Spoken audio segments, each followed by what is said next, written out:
لگتا ہے کہ وہ ہاتھ باندھ کر بتاتا ہے کہ جو دین میں نے سمجھا ہے اس پہ عمل کرنے کی جرأت نہیں رکھتا ہوں۔ مجھے وہ سنی اس لیے اچھا لگتا ہے لاکھوں شیعوں میں ہاتھ باندھا ہوا، اس لیے کہ لاکھوں شیعوں میں ہاتھ باندھ کر وہ بتاتا ہے خبردار شیعوں سے ڈرنا نہیں ہے، مارتے نہیں ہیں۔ یہ جو ہمارا خاموش پیغام جا رہا ہوتا ہے کہ شیعوں کے درمیان بھی چلے جاؤ تو تمہیں ان سے نہیں ڈرنا چاہیے، اس لیے کہ وہ دہشت گردی نہیں ہے، وہ مارتے ہی نہیں ہیں کسی کو۔ مجھے وہ سنی بہت اچھا لگتا ہے جو لاکھوں شیعوں میں ہاتھ باندھ کے نماز پڑھتا ہے۔ اب ذرا میرے بچے کان کھول کے سنیں، اور بلکہ کوئی اور کان کھول کے سنیں، مجھے وہ شیعہ بہت اچھا لگتا ہے، مجھے وہ سنی بہت اچھا لگتا ہے جو لاکھوں شیعوں میں ہاتھ باندھ کے نماز پڑھتے ہیں، مگر مجھے وہ شیعہ بہت برا لگتا ہے جو 4 سنیوں میں ہاتھ باندھ لیتے ہیں۔ ہمارے افسران، ہمارے زمینداران، ہمارے سیاستدانان جب چاہتے ہیں ہاتھ باندھ لیتے ہیں۔ پھر تمہارے تو دادا بھی ہاتھ کھولتے تھے، تمہارے تو نانا بھی ہاتھ کھول کے نماز پڑھتے تھے، تمہارے تایا کی تو جیب میں سجدگاہ رہتی تھی کہ اگر نماز کا وقت ہو جائے تو سجدگاہ پر سر رکھوں گا، تمہارے تو سارے بڑے ہاتھ کھول کے نماز پڑھتے تھے، تم کیوں باندھ رہے ہو؟ کہنے مولانا کیا کریں، حالات کچھ ایسے ہیں۔ شرمندہ ہو، پشیمان ہو، علی ولی اللہ پڑھتے ہو، سینہ چوڑا کر کے کہو، سینہ ٹھوک کر کہو علی والا ہو۔ بزدلوں کا کوئی کام اہل بیت کے ساتھ نہیں۔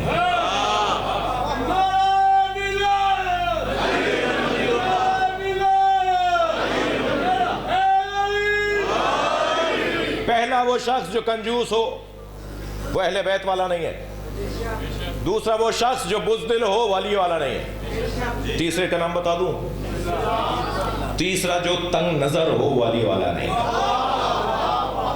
گھٹے پہ دماغ کا، چھوٹی سوچ کا، ذرا ذرا سی بات پہ لڑنے والا، چھوٹی چھوٹی سی بات کے اوپر تعلقات کو توڑنے والا، تنگ نظر شیعہ نہیں ہوتا، وسعت قلبی، سیاہ صدر، ہمت، حوصلہ، دوسروں کو گلے لگانا، دوسروں کو اپنے لیے اعزاز سمجھنا۔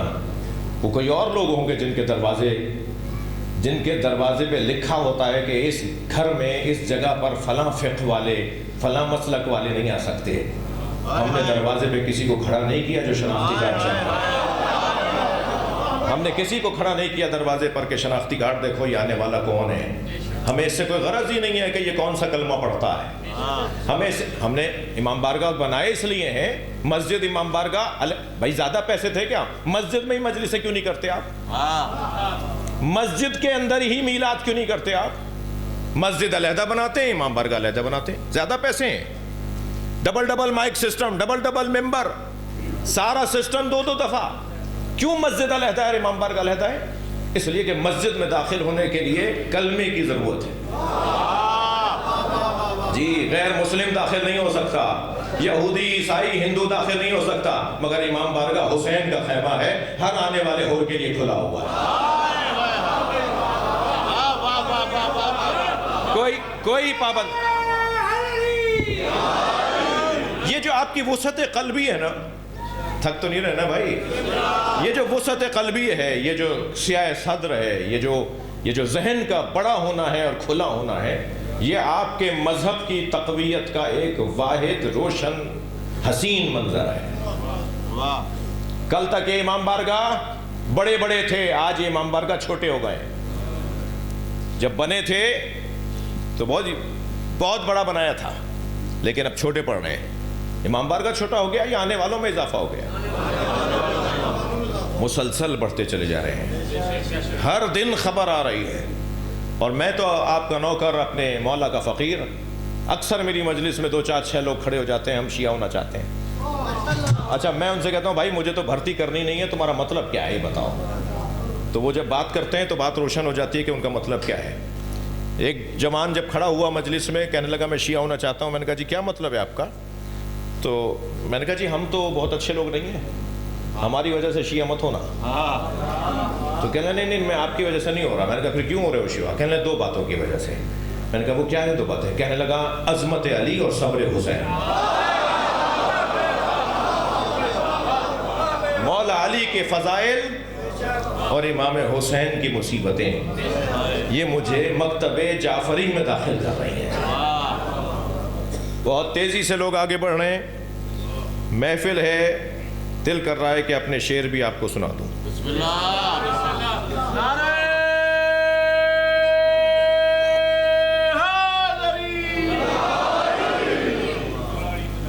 کچھ شعر کہہ لیتا ہوں حضور، میں 2-4 مصرے کہنے آتے ہیں مجھے، تو محفل کا رنگ ہے تو کچھ شعر بھی سن لیجئے کہ جشن میں شرکت نہیں ممکن مقدر کے بغیر۔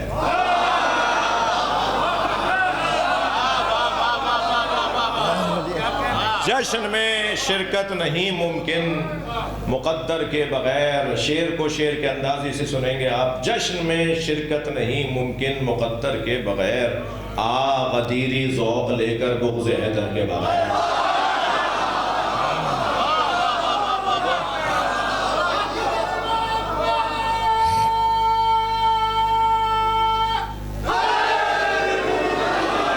بھئی آپ کا ممنون ہوں، آپ نے شعر کے انداز سے ہی سنا ہے۔ آ غدیری ذوق لے کر بغض حیدر کے بغیر، شیخ جی ہم سے نہ ہوگی دشمن حیدر کی بات۔ ہم اس ممبر پہ حیدر کے دشمن کی بات نہیں کر سکتے۔ شیخ جی ہم سے نہ ہوگی دشمن، بھائی دوسرا مصرع، شیخ جی ہم سے نہ ہوگی دشمن حیدر کی بات، آئے ہو دنیا میں کیا تم کاسہ سر کے بغیر؟ آئے ہو دنیا میں کیا تم کاسہ سر کے بغیر؟ اور پھر عرض کیا کہ کچھ نہیں اسلام کی تاریخ میں اس کے سوا۔ بچوں جوانوں توجہ ہے، کچھ نہیں اسلام کی تاریخ میں اس کے سوا، سجدہ شبیر اور ایک تیغ حیدر کے بغیر۔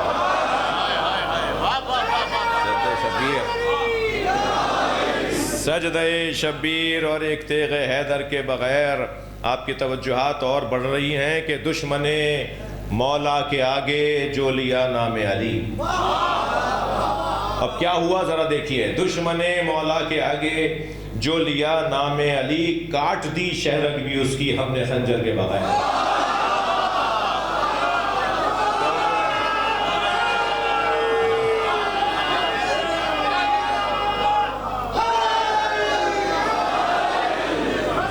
دشمن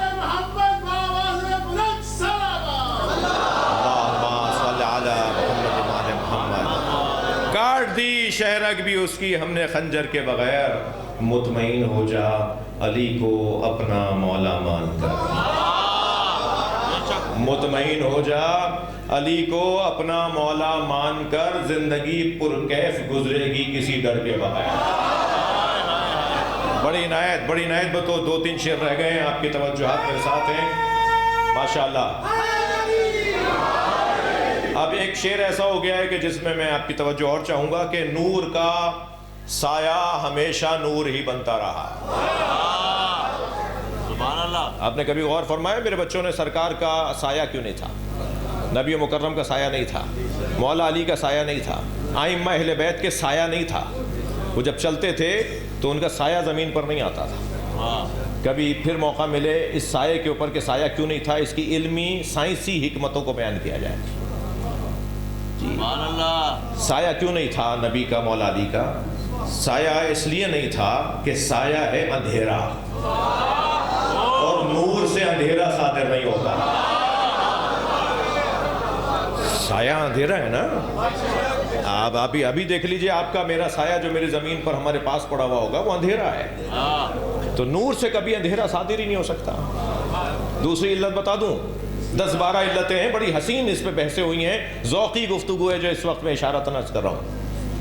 ان کا سایہ کیوں نہیں تھا؟ سایہ جو ہے نا وہ گستاخ ہے، کبھی مولا سے آگے نکل جاتا ہے، کبھی پیچھے رہ جاتا ہے۔ توجہ ہے جی، سایہ گستاخ ہے، کبھی مولا سے آگے چلا جاتا ہے۔ بھائی یہ جو نبی نے غدیر میں اعلان کیا، جو آگے چلے گئے انہیں واپس بلاؤ، تھکے نہیں اس میں سال پر، اور جو پیچھے رہ گئے ان کو آگے بلاؤ۔ مجھے تو سمجھ میں نہیں آتا نبی سے آگے گیا کون تھا؟ نبی سے بھی آگے چلے گئے۔ نور کا سایہ ہمیشہ نور ہی بنتا رہا۔ دوسرا مصرع دیکھیے گا، نور کا سایہ ہمیشہ نور ہی بنتا